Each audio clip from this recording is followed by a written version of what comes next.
খেজুর গাছের ছায়ায় নবীজির দয়া। মদিনার প্রখর রোদে সবকিছু যেন আগুনের মতো জ্বলছিল।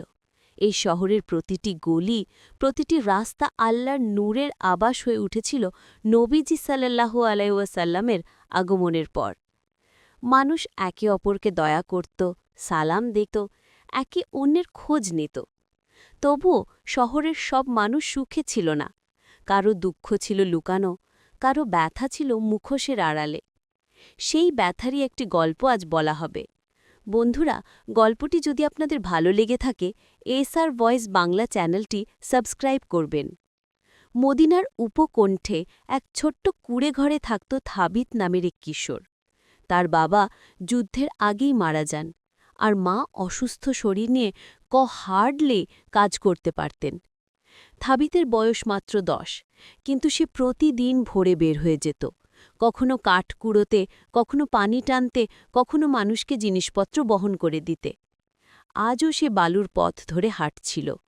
রোদ প্রচণ্ড, শরীর ক্লান্ত, পেটে খাবার নেই। সে আকাশের দিকে তাকিয়ে বলল, হে আল্লাহ, আজ যদি একটু ছায়া পেতাম, একটু পানি পেতাম।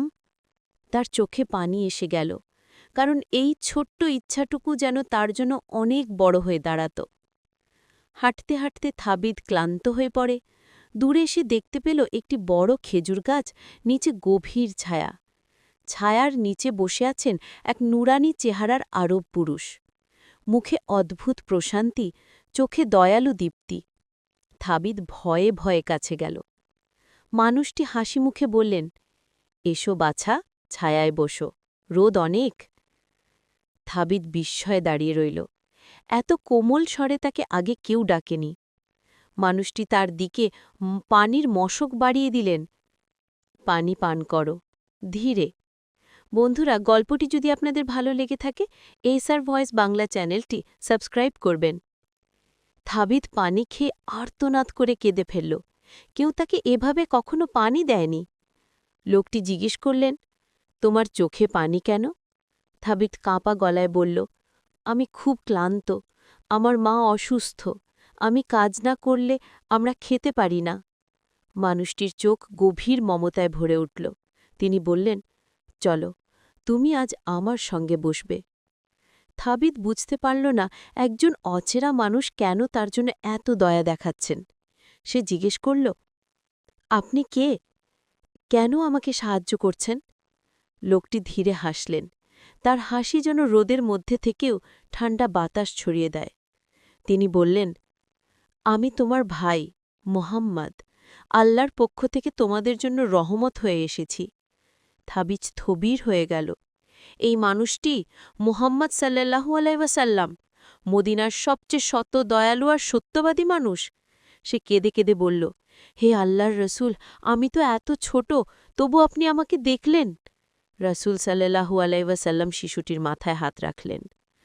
আল্লাহর কাছে ছোট বড় কেউ নয়। যে কাঁদে সে আল্লাহর খুব কাছে থাকে। বন্ধুরা, গল্পটি যদি আপনাদের ভালো লেগে থাকে, এসআর ভয়েস বাংলা চ্যানেলটি সাবস্ক্রাইব করবেন। রসুল সাল্লাল্লাহু আলাইহি ওয়াসাল্লাম থাবিতকে নিজের পাশে বসালেন। তিনি তাকে জিজ্ঞেস করলেন, তুমি একা কেন কাজ করো?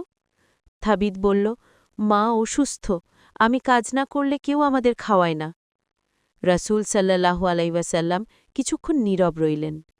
তারপর নিজের খোলটা থেকে একটি খেজুরের থলে বের করে বললেন, এগুলো তোমার, প্রতিদিন এগুলো বিক্রি করবে, আর কেউ যদি তোমাকে কষ্ট দেয়, আমার কাছে আসবে।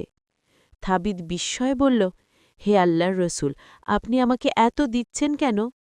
রসুল সাল্লাল্লাহু আলাইহি ওয়াসাল্লাম বললেন, দয়া দিলে দয়া ফেরত আসে, আর যে শিশু কাঁদে সে আল্লাহর দোয়ার সবচেয়ে দ্রুত উত্তর পায়।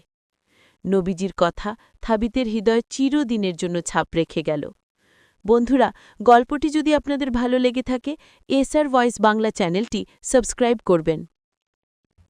সেদিন থেকে থাবিত আর আগের মতো ছাড়াহীন বালক রইল না। প্রতিদিন রাসূলের দেওয়া খেজুর বিক্রি করে সে খাবার আনত, মায়ের চিকিৎসা চলত, ঘরেও আসার আলো ফিরল। একদিন সন্ধ্যায় থাবিত নবীজির কাছে এসে বলল, হে আল্লাহর রসূল, আপনি আমার মাকে যে দয়া দিয়ে হাসিয়েছেন, আমিও চাই বড় হয়ে মানুষকে হাসাতে দয়া করতে। রাসূল সাল্লাল্লাহু আলাইহি ওয়াসাল্লাম মুচকি হেসে বললেন, যে হৃদয় দয়া বহন করে আল্লাহ তাকে কখনো একা ছাড়েন না। ওই দিন থেকে থাবিদের জীবন পুরো বদলে গেল। গল্পের শিক্ষা: দয়া কোনো সম্পদের নয়, হৃদয়ের বিষয়। নবীজি দয়া করতেন সবচেয়ে দুর্বলদের। প্রতি একজনের সামান্য সাহায্য অন্যের জীবন পরিবর্তন করে দিতে পারে।